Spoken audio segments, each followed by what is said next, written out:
Good evening, ladies and gentlemen. I'm delighted to welcome you all to our 2018 World AIDS Day event here in the Smock Alley Theatre. I've often cycled by this wonderful building on my bike, wondering what it looked like inside, and now I finally have the chance to see it in all its wonderful glory. What an extraordinary space.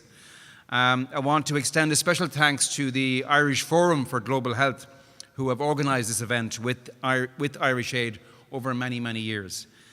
And this year marks the 13th Professor Michael Kelly Lecture on HIV and AIDS, and it was established in 2006 by my department to honour, to recognise, to celebrate the inspirational work of Father Michael Kelly. The lecture series continues to stimulate discussion, to motivate and encourage action to address one of the most persistent public health and social challenges of our time. And while Father Michael is not physically present with us here tonight, he continues to inspire all of us with his insights and his deep understanding of how to overcome the AIDS pandemic, both in his adopted country of Zambia and indeed throughout the developed and the developing world. And we are once again honoured to have members of Father Michael's family joining us here this evening. I want to extend a very special warm welcome to them. And we're also going to hear shortly from Father Michael in his video address. And as always in his address, in past times, he has drawn our attention to that most critical reality, that while there has been real progress, the battle against AIDS is not over. And Father Michael will remind us that while there are good reasons for optimism, there are maybe even greater reasons for pessimism. And we have seen the incidence of HIV drop over recent years. We have seen millions of people accessing affordable and effective HIV treatment, and AIDS-related deaths have been reduced by more than half since 2004, when they were at their very peak.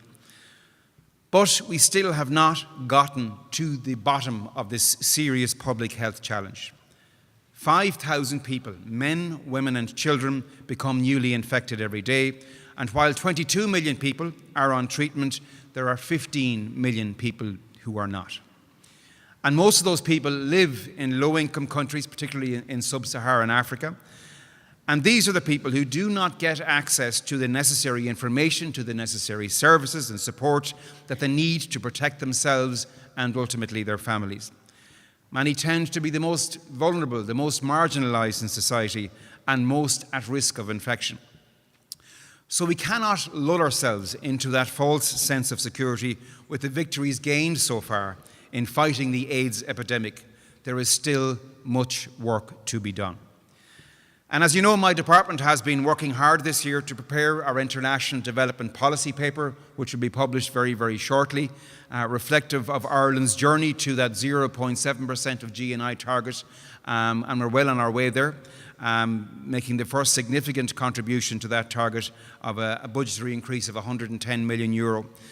We are moving to the point where we are spending about €800 million per annum on our Irish aid programme internationally at the moment, to the point in 2030 where we'll be spending approximately €2.5 billion per annum. And our primary aim in arriving at that figure and developing this policy has been to address the needs of those who are furthest behind.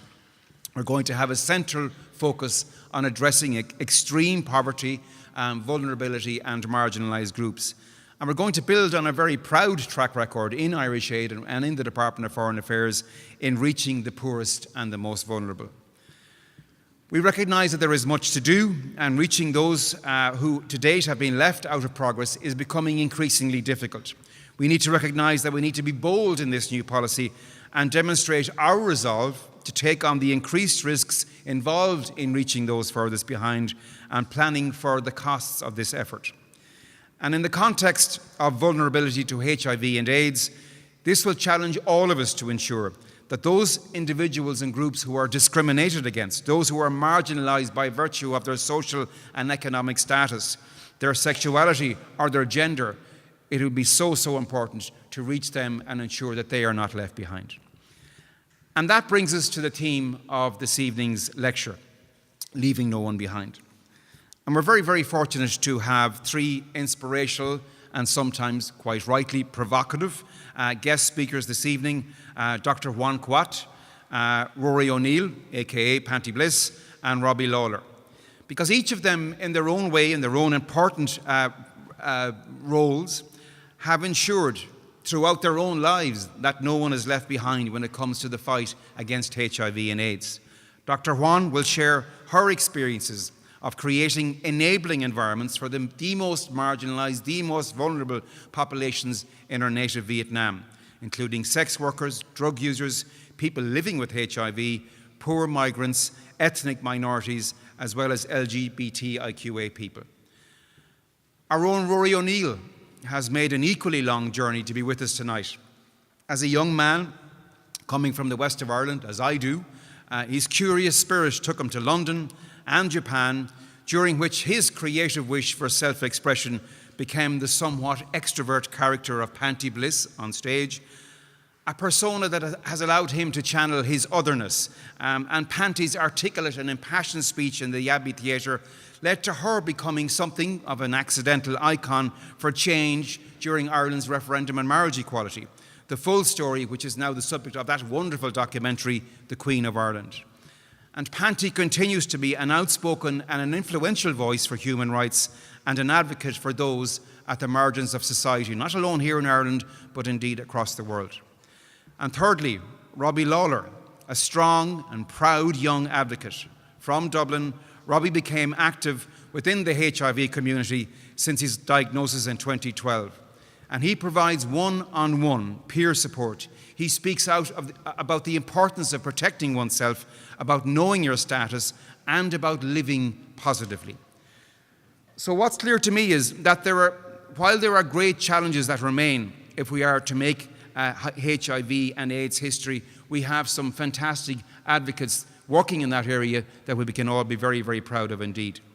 Because these challenges are ours to grasp. We need to work together to be the generation that ends HIV and AIDS once and for all.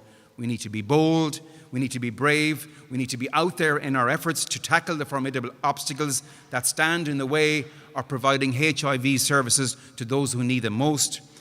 And all of these qualities are abundantly demonstrated by Father Michael and indeed by our guests.